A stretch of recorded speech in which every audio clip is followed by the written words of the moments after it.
Thanks for joining the Fanboy Cantina. We are here again, and we are going to be talking about the series What If on Disney Plus or Marvel Studios What If. Chat about the overall series, and we're joined again by Mr. C. Mr. C, how are you doing today? Happy to be back, whereas last time we had the creature of the Black Lagoon as our lead topic, and we said, how did we get on that topic? And we were sorting out topics. So this one was kind of what if we discussed what if. So true. Here we go. Here we go. And if you're joining us live, and feel free to post your thoughts in the chat. And if you are watching later, post comments later. We'd love to have a dialogue, a conversation with you. So in the flow of this, what we'll do is we're talking about what if, overall impressions, our favorite episode, least favorite episode, what IMDB tells us about the series, and excuse me, would you like a season two? That's what we're going to cover today.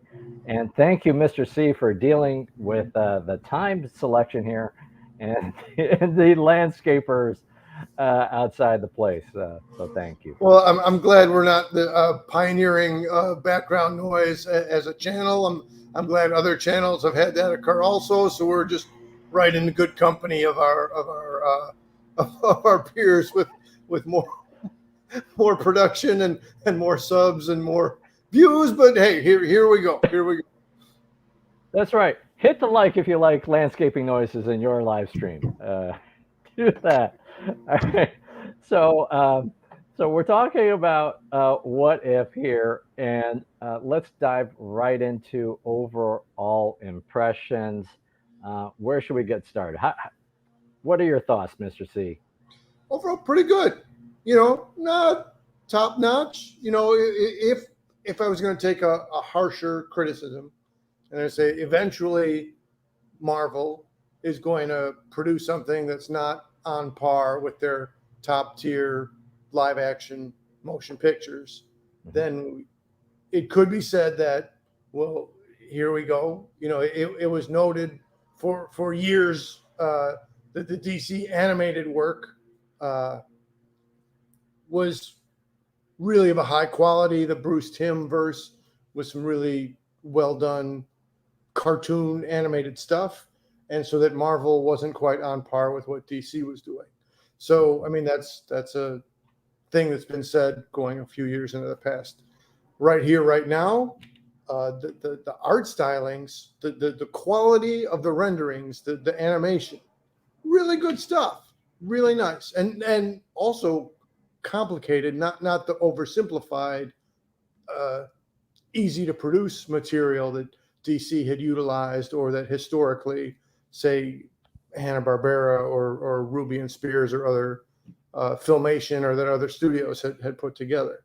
So really nice work on the animation, some really thought-provoking concept work, consistent with the What If comic book series, which usually on paper, what ifs would be this really interesting notion of how something might have played out differently, most typically with an element of tragedy or at least some kind of pathos or sadness within those stories. So there's a lot of consistency in its current iteration as to its original historical on paper product. What are your initial thoughts? I can't hear you, pal. So I don't know if that's just me. That was on me. So building on what you were saying there, Mr. C, I totally agree with your thoughts about the animation. With the animation style, they had to tread a very fine and I think tricky line, because you want it to be animated, you want to have it this other genre or world, but because you're using the voices of so many of the voices and storylines from the MCU, they needed to have it look like the characters. So it could not have been like Spidey and Friends, or something from the other Marvel animated series. It would not have landed as well. So animation style, I thought, was very well done. There were some times where it didn't look quite right, or it took me out a little bit.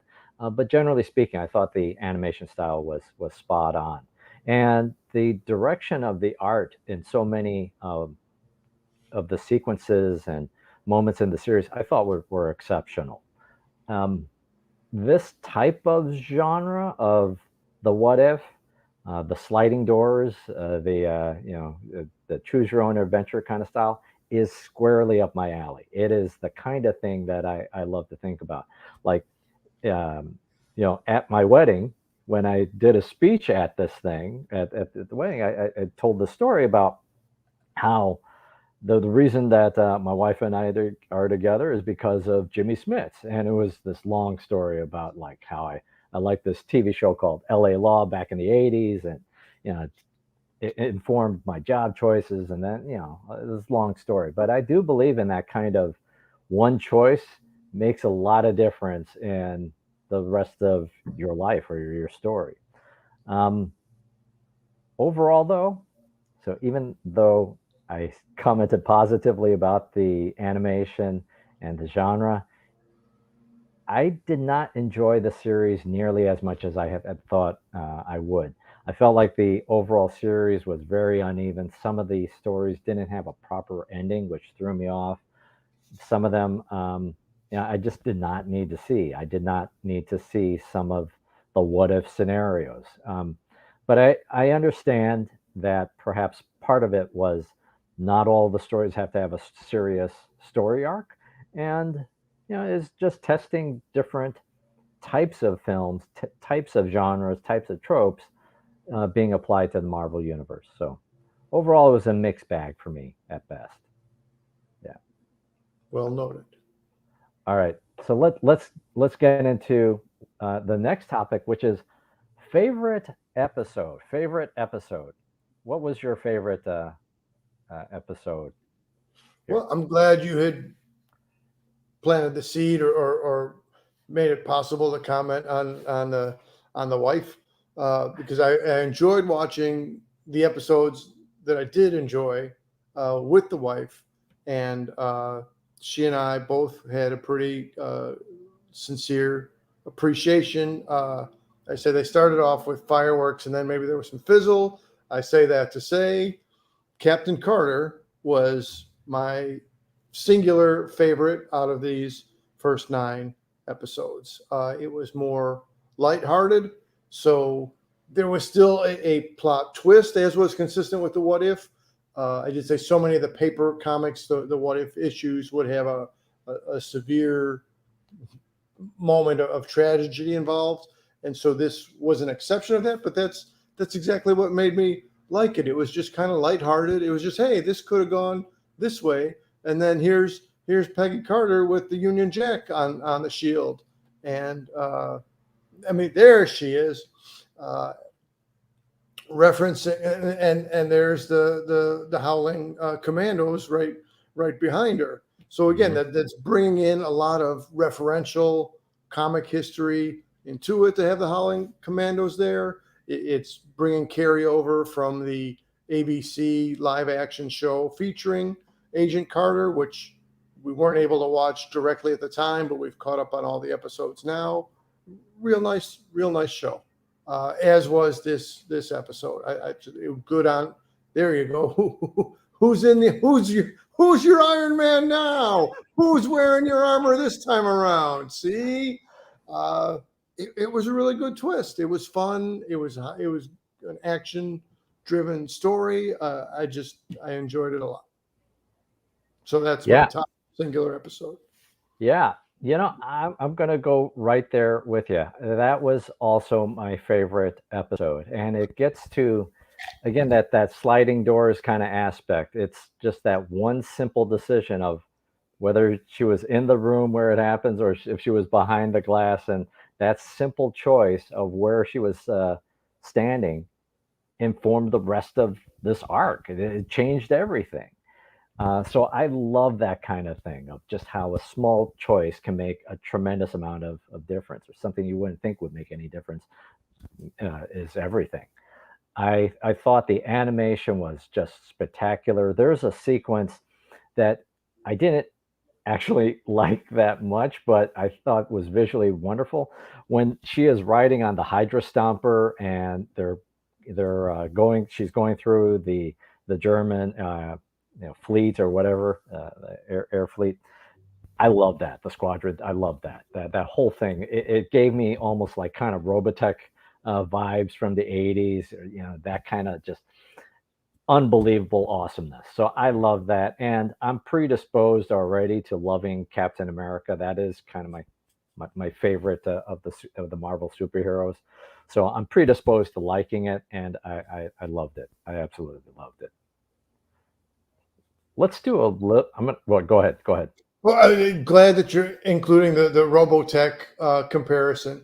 Also, because yes, look, I mean, graphically, visually, it's right there. The slenderness and the robot design. Uh, I didn't connect the dots till you said so, but it absolutely was borrowing from those artists in that art style and that era. So all the different little tributes or nuances or influences all culminated together really well for this show on this episode. Yeah, if anything, it's probably more like Johnny Sacco and the Flying Robot. Oh, We're totally dating ourselves now. Yeah, which, yeah, honestly, I don't remember a whole lot of the series other than there's a kid and the giant robot with the firing missile fingers and stuff. But yeah, I mean, with the Hydra Stomper. It may not look exactly like a Veritech, but it's that animation style of where she's going through the thing. I love that. I love that. I'm going to throw a curveball on you, Mr. C. So just what because I already know I think the answer to this, um, the Doctor Strange episode. That is a close second for me, and I was rewatching that one just last night. Very dark. Um, Probably not for everybody, but I really liked that one as well. That would be my close second. so well, look at this. Sometimes we're going to be not on the same page. Sometimes we're going to be right there on the same page. Sometimes we'd end up wearing a nearly identical dress shirt. Other times we'd end up wearing a pretty different casual shirt. Yep. So the Doctor Strange episode tied into exactly that. So here is this tragic twist uh, within the Doctor Strange episode, and that was exactly consistent with the classic what if stuff of a tragic event that hadn't occurred in the regular Marvel continuity, which then gave the opportunity to explore the story. And you want to talk about the grief and obsession and this wasn't directly referenced in it, but right, slight changes and decisions in which one decision can have great ramifications. Hmm. So often now I think of in Indiana Jones, there's the part where he's the third one where he's Harrison Ford's reaching down, no, no, Dad, and then Sean Connery, Jones Senior said, just leave it be, right? So and sometimes something can be so close to within your grasp. However, you're better off if you leave it be. So Doctor Strange was so again good intentions.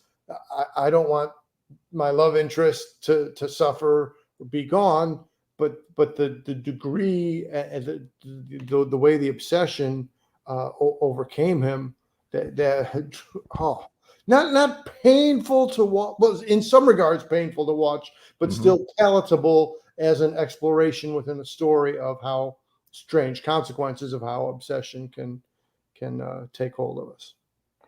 I thought it was absolutely fascinating to go that dark within this genre. Again, it evoked for me the choose your own adventure books, and with a lot of those paths, you just died. It was just you're at a dead end. You are literally dead. I was trying to remember the choose your own adventure books that I used to like as a kid. There was like one called Your Name is Jonah. I remember that one. That was That was like the deep sea James. one. That was the underwater one. Was that it? Yeah, yeah. So yes, that's right. So I like that one, and there was also a Japanese samurai one, I think, and there's so many of those. But you just died. Yeah, it's just you make a choice and then you just die. Um, and it played in and you and I talked about this in texting earlier. It plays into that Dormammu I've come to bargain thing, where it's just sort of this loop. But unfortunately, it's the girlfriend who dies repeatedly here. That's the fate is terrible. And so I really enjoyed the series. It was a very interesting play on the character, and it went to a place that I did not expect it would go at all. Yeah. Whereas in the movie, Hmm. chosen his obsession to confront Dormammu and to be in a time loop of repeated events, then Hmm. that had a positive benefit. Dormammu conceded, threw in the towel, hit the bricks, stopped his plan. But now, so that same structure of the time loop here was just he was further and further digging figuratively his own grave. Yep. Oh, by the way, you can tell me when I have the wrong banner up because I had the IMDB thing. I don't know what the heck I was doing here. This is it's evidence of how professional, at least I am, when it comes to this show. All right, so let's go into the other track, which is least favorite episode. What was your least favorite out of the series? Well, since we did like a 1 and a 1A for favorites, Hmm. for least favorites, I'll open with my pure least favorite. Uh, I'm a big fan of the Hank Pym character and the Scott Lang character. I'm an Ant Man.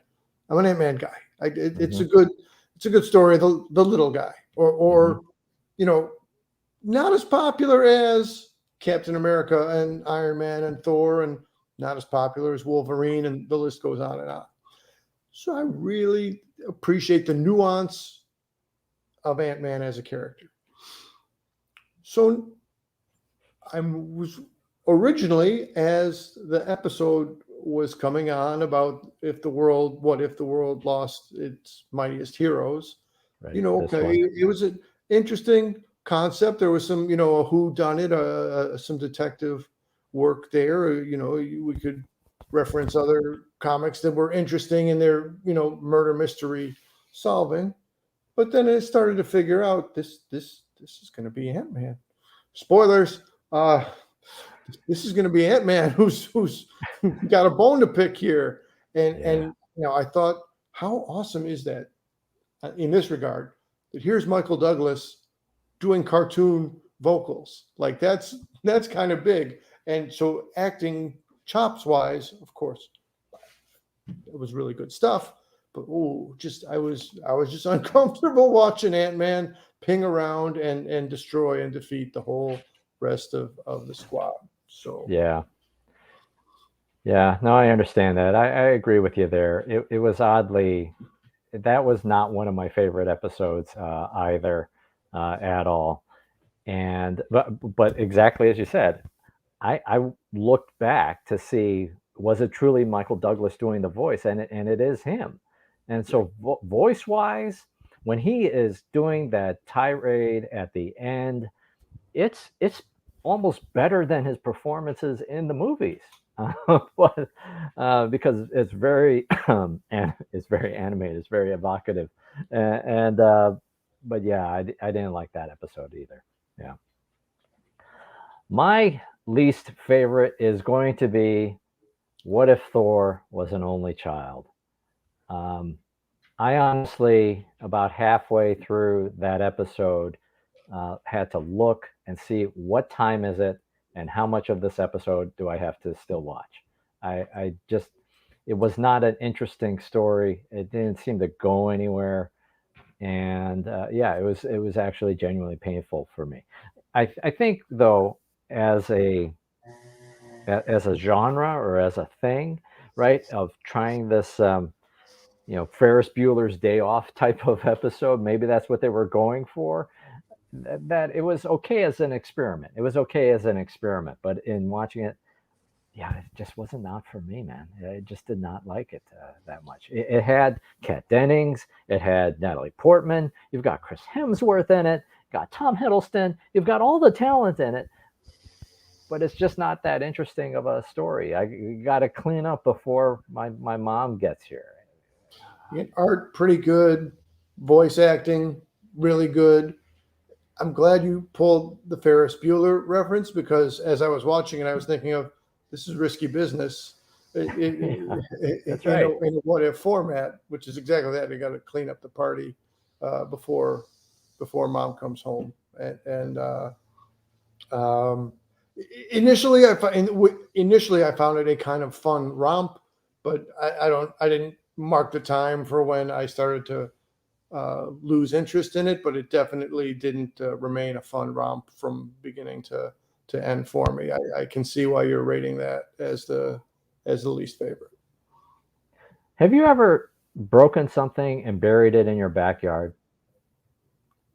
Not sure that I have. Because that's what happens. Spoiler for Risky Business, which is like 30 whatever years old. That like football crystal thing gets like a crack in it, and so the mom gets upset, and then they buried it in the backyard. I still don't know. Was this a thing in the 80s that or earlier? Why would people do that? I think the plot hole that was left by that burial remains an open plot hole. Yeah, yeah. All right. Well, anything else you want to add about least favorite? Well, my other, if we're matching, throwing in a Uh-huh. one and a Sure, one sure. A or Yeah, yeah. a runner up for best or a runner first, just the zombies. I was trying to think of what kind of pun to drop with the zombies. Like it didn't bite into me, but again, real interesting. Again, look at it. That's a great graph. That's a great visual. And again, in the beginning, it had a kind of an interesting concept, but just as it continued on, it wasn't. It just didn't catch. It didn't hold my attention so much. I'm going to agree with you. Yeah, we're in there's a lot of agreement here. Yeah, that one was not a favorite for me either. And I have a prop for today, show and tell. So here we have the Marvel Legends What If from the Marvel Legends What If series, Zombie Captain America. This is a fantastic action figure. Tremendous amount of detail. Who would have thought that Hasbro would create something like this? So I love this action figure. The work on the legs there, that's just that. I mean, Right? I mean, it's like how do they chopped do in. that? How do they do that? How do you get that sculpt work in there? Right?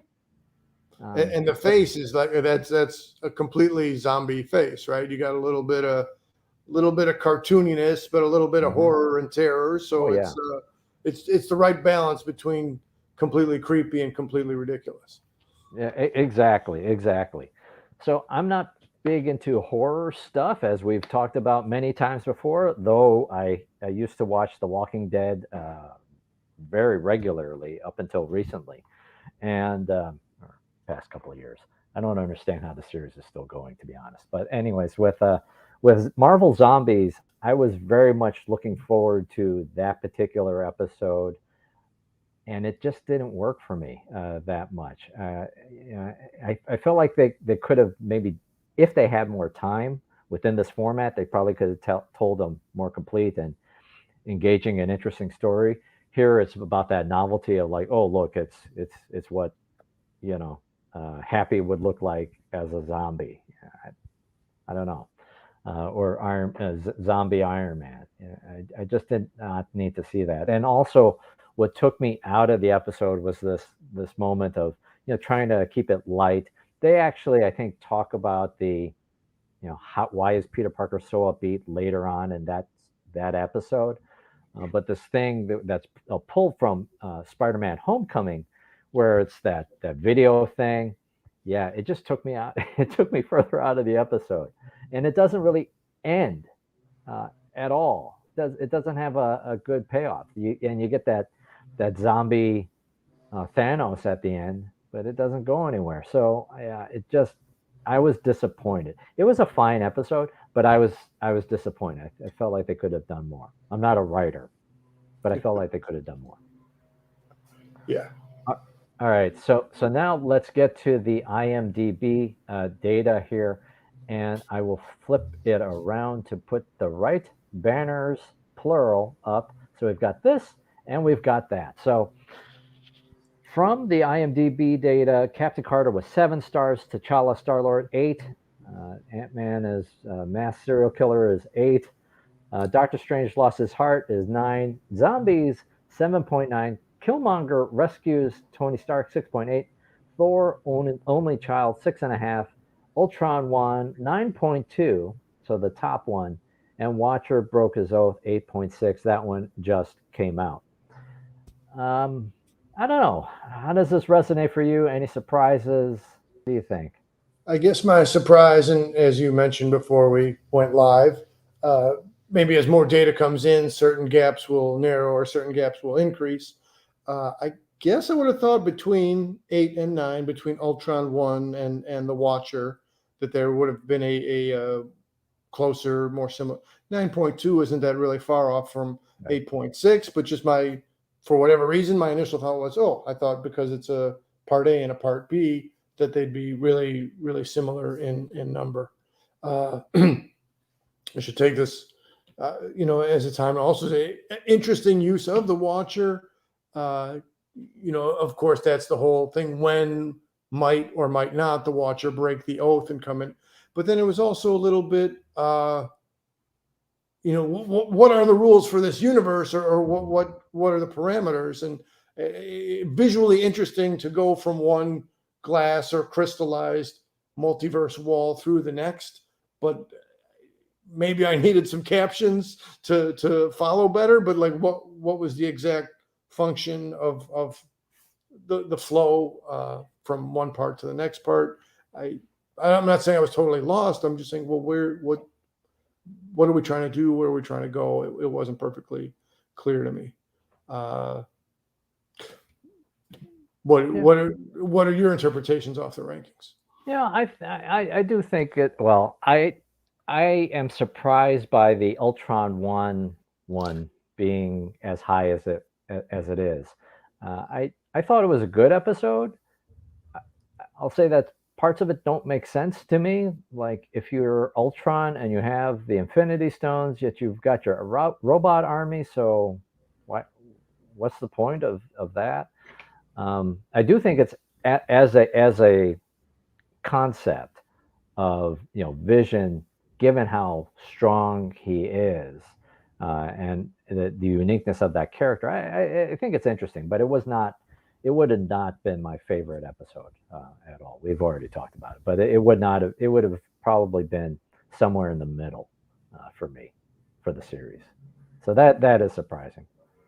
I'll give it good use of Hawkeye, Mhm. good and interesting use of Arnim Zola, going on the more deep cuts or the non A-list villains. How do you take a lesser tiered villain and make him a direct rival of one of the top tier villains? So that was an interesting juxtaposition within itself, but that wasn't the entirety of the story. So yeah, there were definitely some parts that were more, oh hey, that's neat, and other parts were like, oh hey, that just happened. Okay, what's next? Yeah, at least we got the Zola in the body thing. That was cool. Like, Yeah. oh, finally, Yeah. yeah. And I do think some of the criticism, or maybe some of the justification of why the other ones are a bit low. Like, I don't know if I would have put Killmonger rescuing Tony Stark as low as it is here, but that episode I think is a little bit flawed, and just it doesn't have a proper ending. Some of the vocals are a little bit off. Certain story elements I loved, but yeah, I can understand it being as low as it is, but it feels a little bit too low for me. But yeah, and I feel validated that the Thor Only Child one is at dead last in the list. Yeah. All right. So let's talk about, would you want a season 2? What are your feelings on that, Mr. C? So season 2, let's just say I'll take it or leave it. I mean, assuming they're going to produce a season 2, will I put it on and check it out. Yes, but then will I be bowled over by it? Maybe, maybe not. I guess my first thought was I only want to see a season 2 if they step up their game across episodes. But I mean, again, I'll probably check them out, and again, maybe there'll be some gems of enjoyment, and maybe certain other pieces will be like more, well, okay, that was decent, but it's not gonna within the concept of what if, and some things make a bigger impression than others, or you can get a surprise impression. So yeah, I don't expect that watching season 2 is going to be this big turnaround for me as a entertainment consumer. Yeah.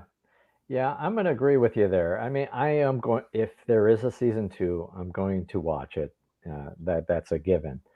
Um, but it was hit or miss for me. Some of the episodes really just took me out of the show.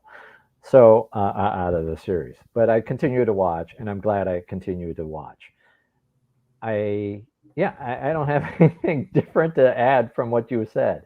Hopefully, there's some learning opportunities of kind of what resonated well, or what approaches seem to work best. The ones where it didn't have like a complete arc or ending, or just sort of seemed to be hanging out there. Yeah, well, that was problematic for me. I didn't like those. Whereas with the Captain Carter one, it had a more complete arc, right? Yeah, and so that one I thought was nicely tied up. Even with the Ant-Man as serial killer one, at least had a complete arc. Even though I didn't like that episode very much either. Yeah, so if they were to make those improvements, I think it could be that much better of a series. So, all right. Well, yeah, go ahead. I do want to say it's noteworthy. One other thing we should take note of, that it's unknown how much audio recording besides these episodes was Chadwick Boseman able to complete before his untimely passing.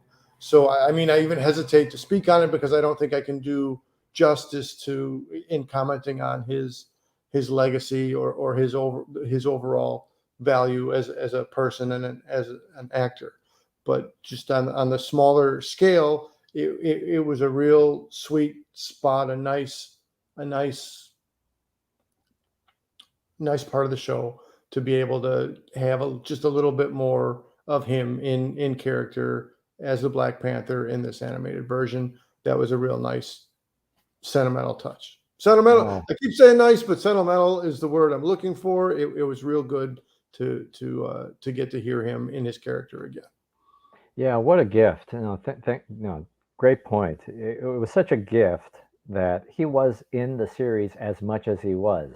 I thought in the beginning that it was just going to be episode 2, right, T'Challa Star-Lord, which was not one of my favorite episodes. But it was great to hear his voice and see him be the Star-Lord again, in the MCU.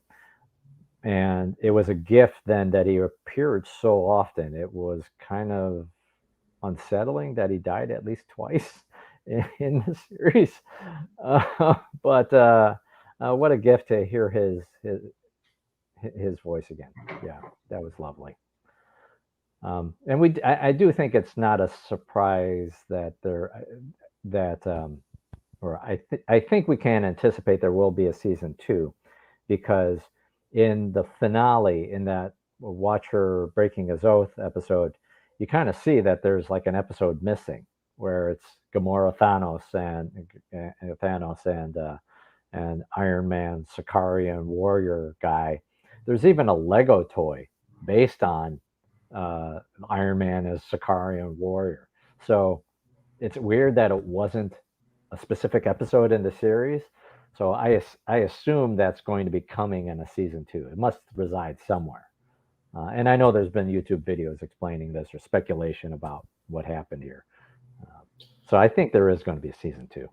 Well, they got another reason then that they still got me at least a little bit curious enough to tune in again.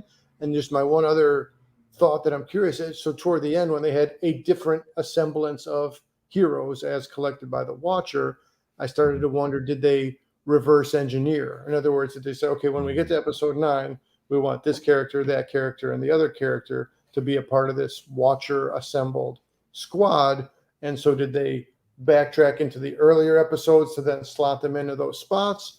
Or was it not reverse engineered? Did they just build upon it, and then the concept for the 9th episode was brought about later? So I'll see if I can do any homework or come across any reading that would comment on reverse engineered or not reverse engineered. Yeah, on the finale piece, I felt like they needed to put a bow around the season, and this was their way of doing it. Um, I don't know if the zombies thing was paid off right in this episode. They do appear a little bit, right? The dumping of the zombies onto Ultron.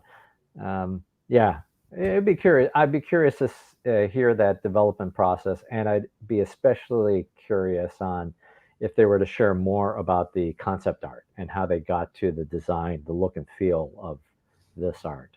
There you go. That's something I would look forward to. Yeah. All right. Well, I think we've covered everything about season 1 here.